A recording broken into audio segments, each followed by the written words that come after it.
We are at a point where Rabbi Yehuda Halevi is ready to start discussing the sin of the golden calf. That's really, where we're up to in this whole discussion in the first essay. It's on page 105, where the Kuzari says, okay, after you've already told me all of these amazing experiences about the Jewish people, that they're the chosen nation, we started off by saying that the Jewish people represent the fifth level of creation. They're superior, they're superhuman.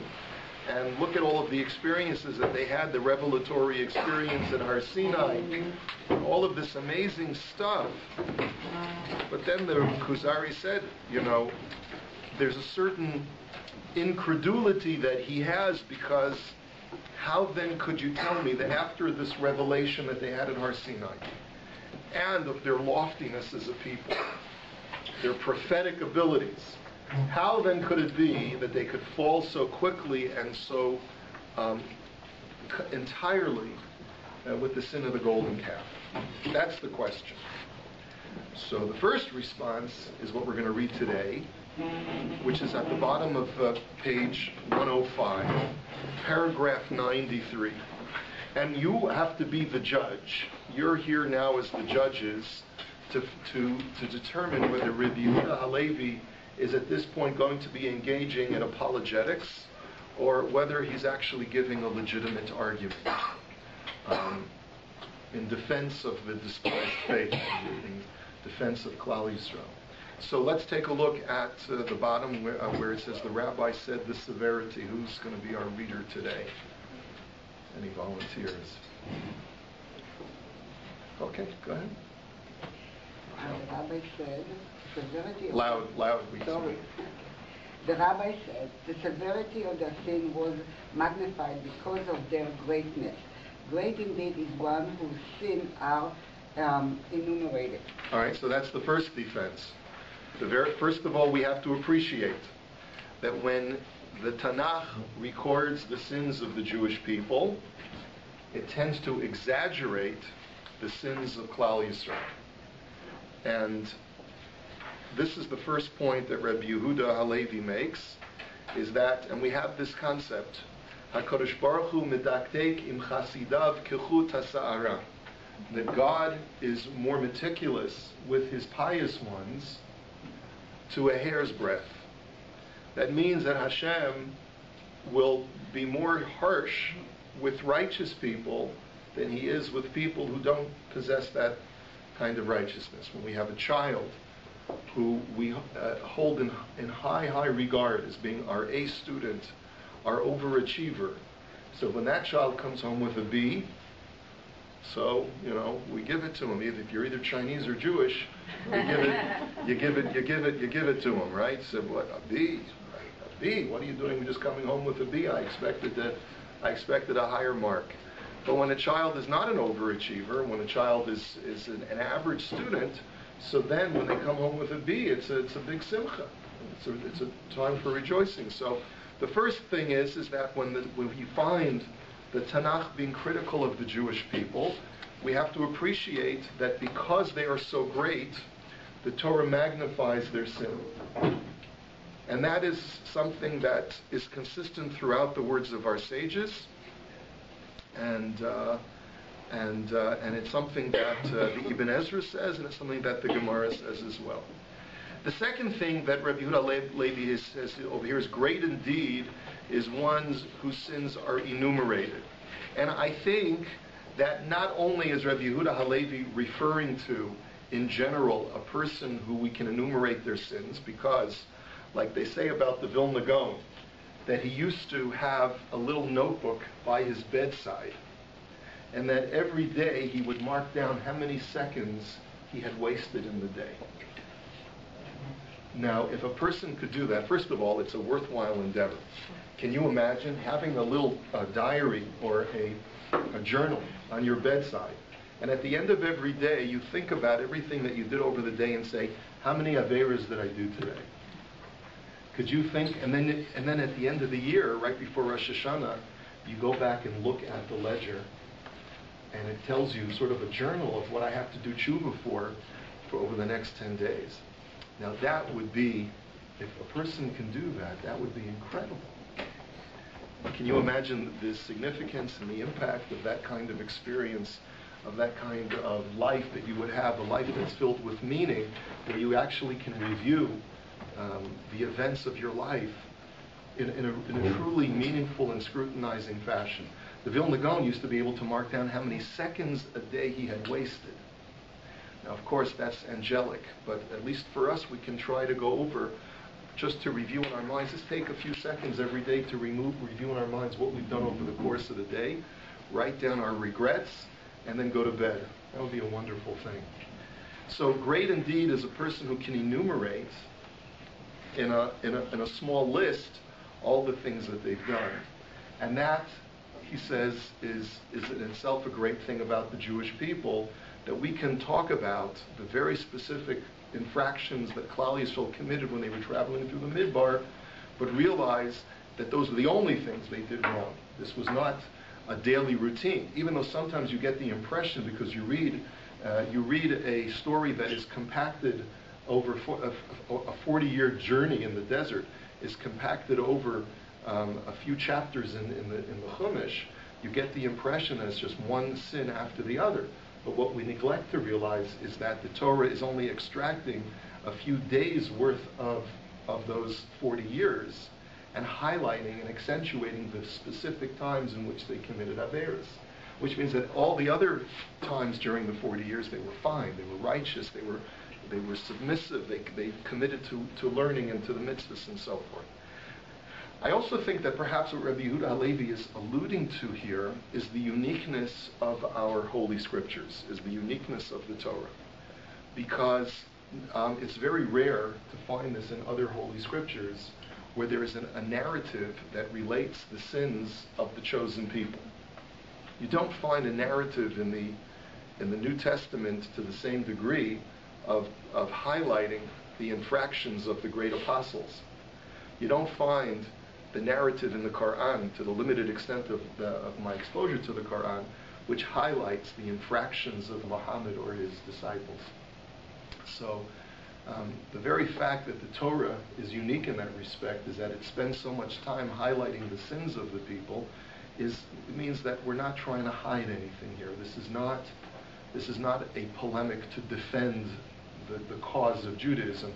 It's to teach us. It's a teaching tool to teach us how it is possible for even a holy people to fall from grace, and therefore we should learn from our history. That's the function of the Chumash, and that I think is what Rabbi Yehuda Halevi is alluding to over here. So, let's turn the page 106. Now, as we're going to see in just a moment, we're going to be changing subjects and going into a major interlude before we get into the specific narrative of the golden calf, of the Egel Hazal. So let's see. We're going to get there in a circuitous fashion. So we have a big introduction that the rabbi has to make before he gets into the actual story of the golden calf. But the Kuzari puts down another challenge in paragraph 94. Please go ahead, Rachel. The Kuzari says, you say this only out of your favorable bias toward your people. What great sin is there then? Idolatry. What greatness could possibly remain after that? That seems to be the worst. The worst of Klal Yisrael is idolatry, a complete rejection of Hashem. So there's an assumption that's being made here that the Egel HaZahav is an act of idolatry. It seems that way because the Jewish people fashioned for themselves a graven image, and that in itself is one of the definitions of idolatry. As we will soon discover, for Rabbi Yehuda Halevi, this was not a forsaking of Hashem, this act of worshiping the golden calf, but was rather a means whereby they felt they could better serve God. And that's going to be the way that Rabbi Yehuda Halevi is going to approach the Chet HaEgel. But we're not going to get there for another couple of weeks. Yes? To me, it's interesting that not only does the Torah record the sins of the people in it, but it records the sins as if they had been done in a much worse way than they actually did it. so let's say in your example, if your son who usually gets A's comes home with a B, it's like the Torah wouldn't even say he got a B, the Torah would say he failed. And we see that so many places, let's say with Reuven moving his father's bed, his mother's bed, to his father, David and Bathsheba, Yosef, like so many times you read things that people did and it's written as if they did something so much worse than they did. It's an excellent point.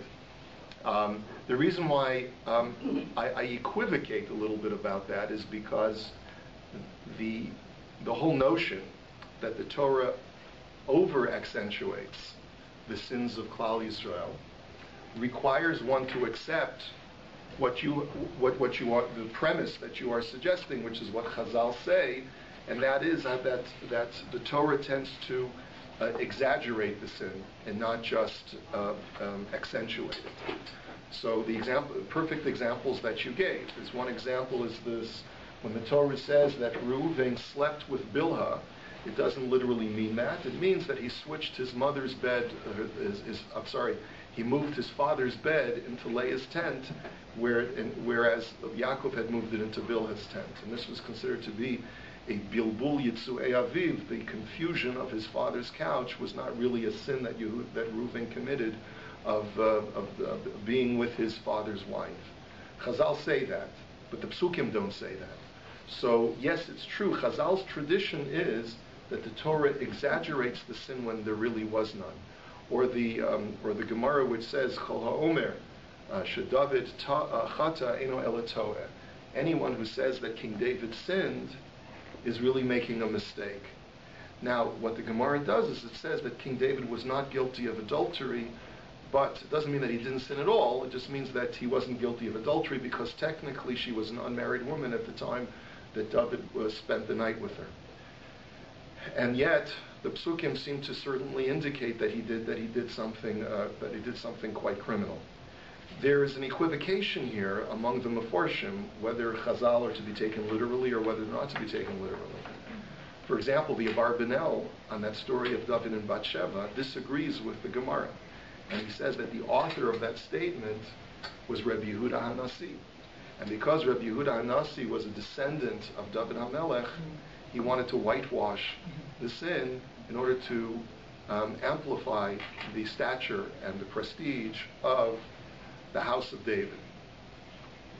So that's true. But I think that your point that you're making is a very extremely valid point. Chazal had a tradition that not only does the Torah accentuate the sin, but it even exaggerates the sin. This is one view in Chazal, but again, it's something that one can either choose to subscribe to or choose not to subscribe to. But I wonder why. I mean, the only thing I can think of is that Hashem kind of wants to force us to use Torah Shabbat with Torah Shabbat Peh. But if you're only reading the Torah Shabbat, then why paint them in a worse light than it really was? Even if you say that Hashem Medafek and Tzadikim Kachar Hasara, it would have been bad enough what they really did based on their level. So why magnify it? That's a good question. One reason that the Torah may choose to magnify it is to show that even people who do really bad things have a place at God's table. That could be one of the reasons, is that, you know what, I will never reach the level of the Avos. None of us will ever reach the level of the Avos. And despite, I may have done terrible things in my lifetime, but I'm redeemable. There's always, the possibility of redemption is always possible. If Reuven has redemption, and redemption is possible for Reuven after having done that terrible Aveira, or if there's redemption possible for David HaMelech after having sinned with Bathsheba, not just taking Bathsheba, but also causing Uriah to be killed and committing adultery, so then there's redemption for everyone. That could be one of the reasons. Okay, so what greatness could possibly remain? That's the question. What greatness could possibly remain in the Jewish people after they sinned with the Egel HaZahav? So here's our interlude, and let's take a look. Go ahead, Rachel. Paragraph 95. The Rabbi said Bear with me until I have explained to you the greatness of this nation. I have proof enough of their greatness from the fact that God chose them from among all other nations to become his people. God rested his divinity upon them, so much so that all of them heard God's words. This divinity passed over to the Jewish women as well, who also became prophets. And this is in contrast to the fact that from Adam up until then, divinity had settled only on a few selected individuals. So the idea of prophecy passing over to the Jewish people means that prophecy passed over to them en masse because of the divine revelation upon the exodus from Egypt. And it even went on to the women. Surprise, surprise. Right? In other words, this is, of course, using the medieval conception that women are more closely related to the physical world, and therefore it would be harder for them to be able to grasp or to be able to relate to transcendent concepts and transcendent experiences. But the fact that prophecy was able to rest on the women is even a greater display of the holiness and the transcendence of the entire nation. And of course he's referring to the fact that Ras Ashivcha al Hayam, that a handmaid that was witness to the spectacle of the splitting of the Red Sea, saw more than Yechezkel ben Buzi, saw more than the vision of the chariot that the prophet Ezekiel was able to witness. The revelation of Hashem, it says, Vayar Yisrael as Hayad HaGedolah, that the Jewish people saw the great arm of Hashem, the great hand of Hashem, and that was something that was more overt and more apparent even to the unlettered and to the unprepared for prophecy, even more so than later generations. So this was, and what is unique about this experience is that up until God reveals himself to the Jewish people at the time of the Exodus and at Matan Torah, prophecy, the prophetic experience of interfacing between man and God, is only given to select individuals up until that time. Now, I want you to think about this question as we read the next couple of pages. Rabbi Yehuda Halevi is going to be talking about the chosenness of the Jewish people. You know that famous poem, How Odd of God to Choose the Jews. Why did God choose us? Why did Hashem choose the Jewish people? Did God choose the Jewish people because of some merit? Because we were better than everybody else? Did God choose us because of some innate genetic quality that we possessed? Which one is it? What instigated, what caused God to choose the Jewish people and to make us into his nation? Before you answer the question, we need to look at the text and think about it. There's going to be a difficulty in either way that you answer this question, but if you look at the text of Rabbi Yehuda Halevi, you're going to discover that it's very confusing. Because Rabbi Yehuda Halevi is going to give us the impression that our chosenness stems from Adam, and we just happen to be the genetic inheritors of something special within Adam HaRishon. We're not going to see anything in the chosenness of the Jewish people that is related to righteous acts of our patriarchs. I just want you to keep that in mind.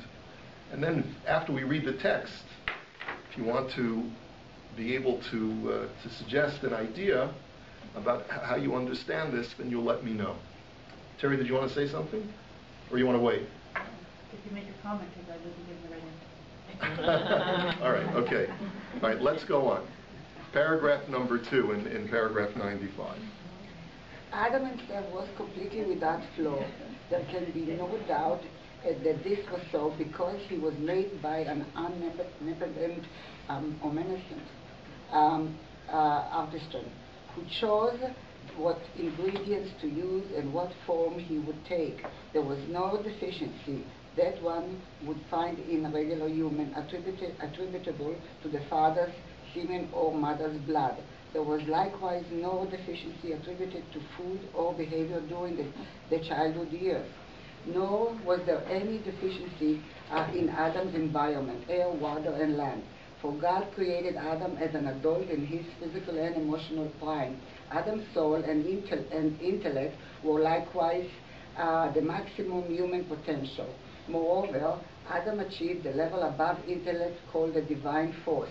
where by simply thinking the individual attaches himself to God and to a celestial being and comprehends the truth of all things without having previously studied them.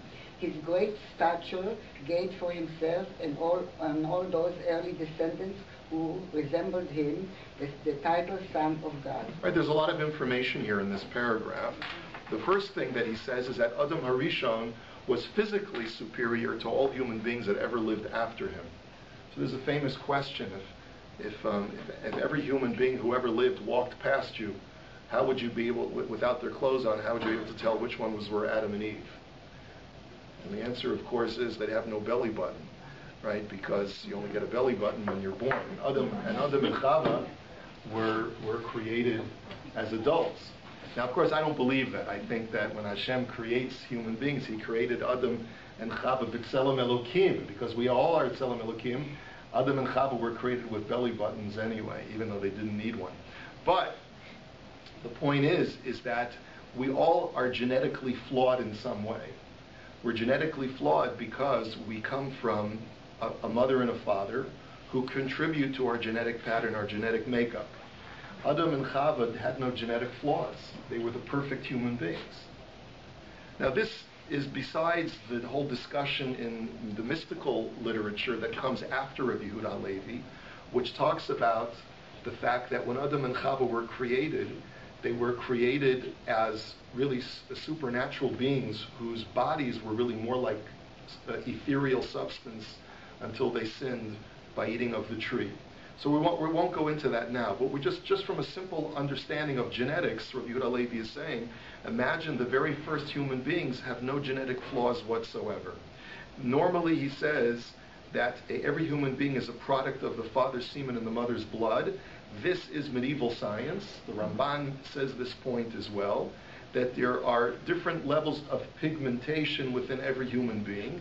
There are certain parts of our bodies that are white, and certain parts of our bodies that have deeper colors like red or black, like hair or the pupil of the eye. And then there's parts of our bodies that are white, that are like bone or like the white of the eye. He says that's any part of the body that is pigmented is from the mother's blood, and any part of the body that is non-pigmented is from the father's fluids. That's the way that medieval science, that's the way that biology and genetics was understood back in those times. And that's what Rabbi Yehuda Halevi is describing. We, of course, have a different way of describing it, but it's essentially boils down to the same thing, that we're a product of the genetic material that is put together by our mother and our father. And furthermore, a lot of our physical flaws are a product of not only of our nature, but also of our nurture. That we are brought up in environments which cause us to get freckles because we're exposed to too much sunlight. And that's what they tell you, is that everyone's skin is damaged because we've spent time out in the sun. We've been damaged by food that we've ingested. A lot of the junk food and a lot of the other chazarai that we eat that's in our environment damages and causes our bodies to break down in certain ways. The air quality, the land quality, the way that we play sports, all of these things cause our bodies to become compromised in some way. And none of this existed when Adam Harishon was created as an adult. His body was perfect. And that's the first point. The first point is he is the embodiment of physical perfection. And now point number 2 is he's the embodiment of spiritual perfection as well. And because his neshama is a direct product of Hashem's creation, his spiritual essence represents the purest form that HaKadosh Baruch Hu can give to a human being. And therefore what he describes is a kind of person that is described in philosophical texts who can attach himself to the active intellect. Remember, we talked about that term before. He can attach himself to divinity. Adam Harishon had this uncanny ability to converse with God at any time. Remember, I mentioned to you, we talked about last week when we talked about the Devar Torah, about the Keruvim, we mentioned that the Gan Eden had a ubiquity of divinity spreading out throughout it. There was no isolated point where you had to go to in order to achieve connection to the divine. to Hashem. Wherever you were in the garden, you just were there. Hashem was there with you. And this was the level that Adam Harishon had at that time. And part of that was not just because he was deposited in the garden, but because his soul had that level of connection. And he compromised his soul when he ate from the Eitz Hadas. But in any event, you understand how Adam is capable of this greatness, and so that anyone who is going to be descended from Adam will retain that original kind of greatness. Over the course of several generations, there will be mutations that occur as a result of physical factors. There will be a number of degradations and compromises to this perfection of Adam over the course of many generations of reproduction. But the basic thesis is that the closer that you are generationally to Adam and Chava, the more perfect of a being you are, the more perfect of a human specimen you are. And it's only as we go through succeeding generations that the human being begins to erode further and further and further. It's almost the opposite of evolution, right? It's devolution, that human beings devolve as we get further and further away from the most perfect of human beings who was ever created, Adam and Chava.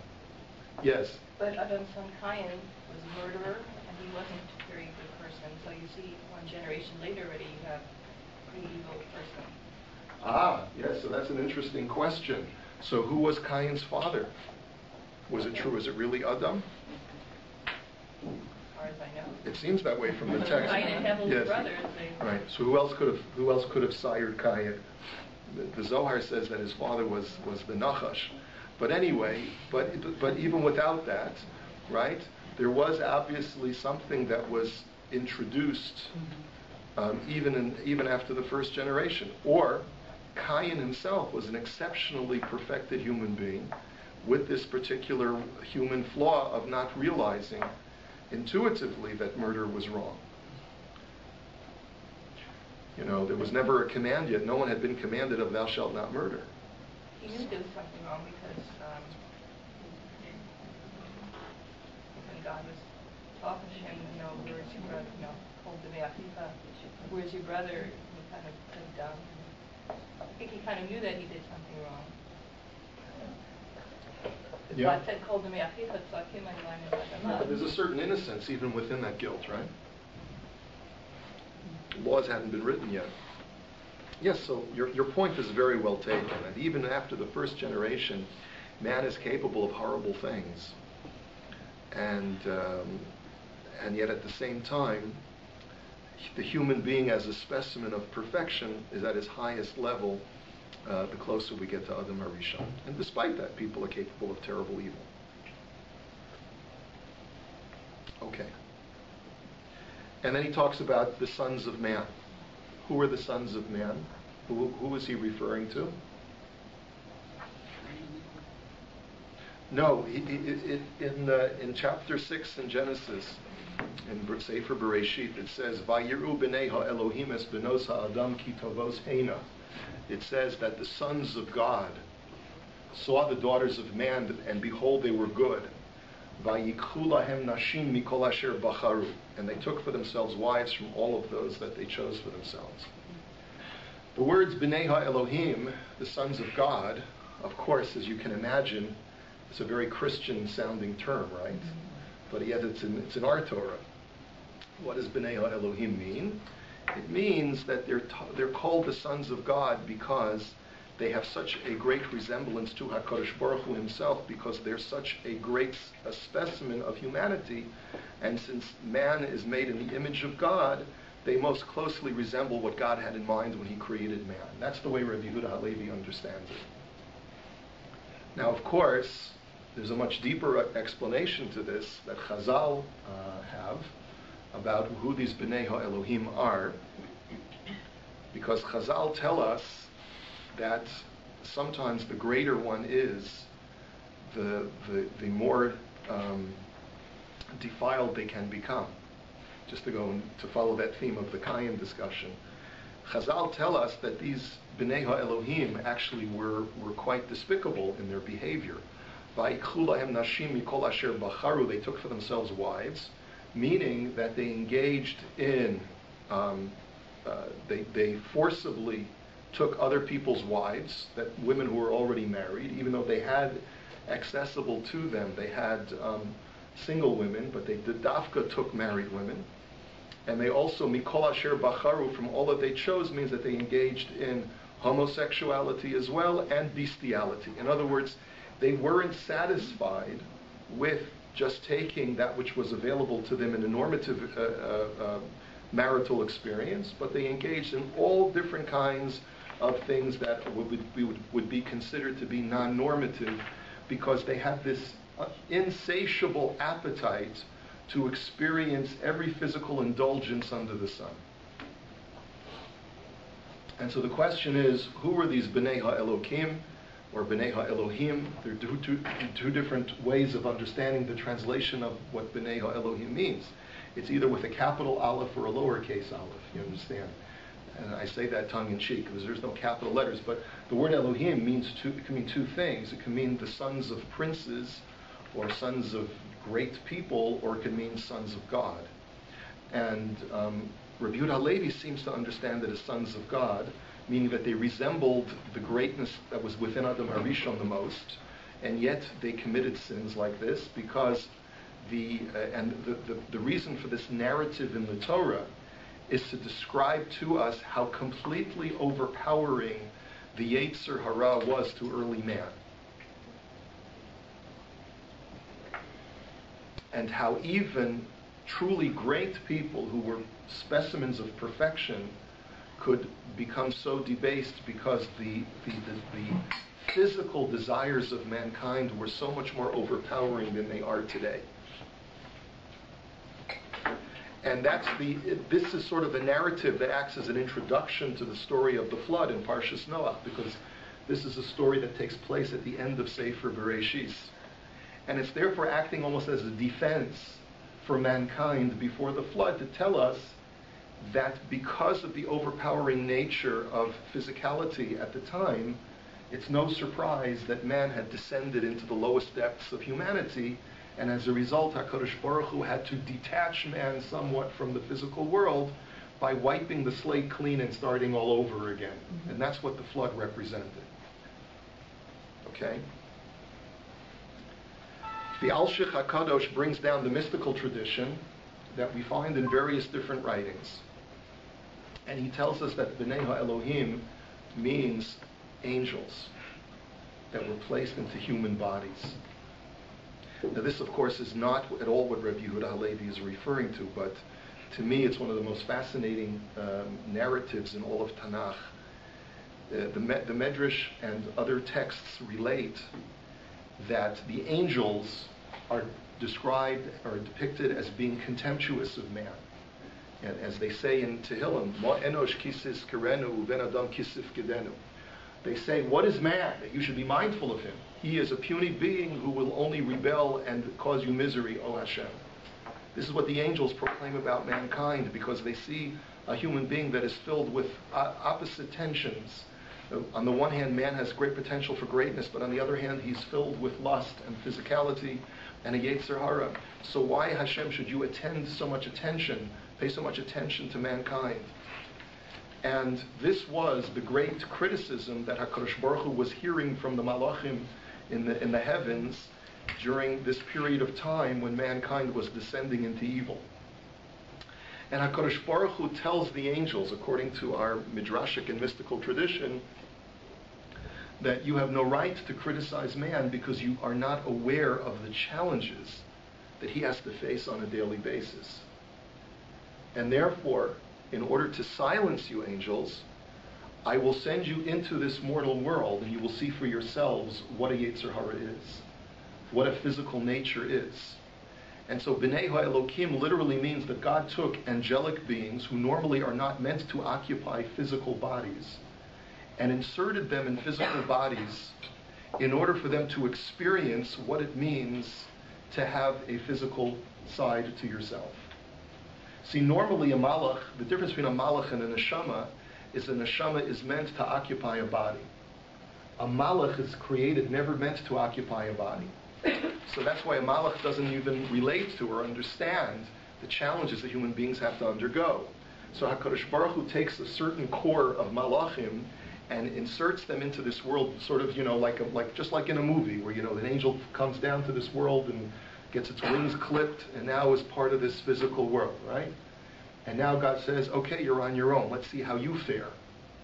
And what the Torah tells us is that these malachim became even more corrupt in their physical indulgences than mankind had become. And this was the greatest defense for mankind, is that mankind was able to, despite all of the great temptations and physical yearnings and lusts that were pulling at man, they were still able to maintain at least a modicum of humanity and of goodness and of decency. Whereas these angels, who had been put into physical bodies, completely lost it. And that's why the Medrash says, "Vayichula lahem nashim mikol asher bacharu," they just went wild. And they just completely had without any borders or any restraints whatsoever. And this, HaKadosh Baruch Hu says, is why I cannot destroy mankind completely, but this is why I have to start again, because mankind has redemptive value. There is value within the human being to be able to emerge despite the great evil that exists in the world. Mankind can still emerge from the darkness and still can show his greatness. And that's what I want the purpose of this project of this world to represent. And that's why this is the precursor to the story of the flood. So it's a fascinating subject. There's much more to discuss, but I want to go on to, we'll carry on this discussion later on, and we'll hold it here for now.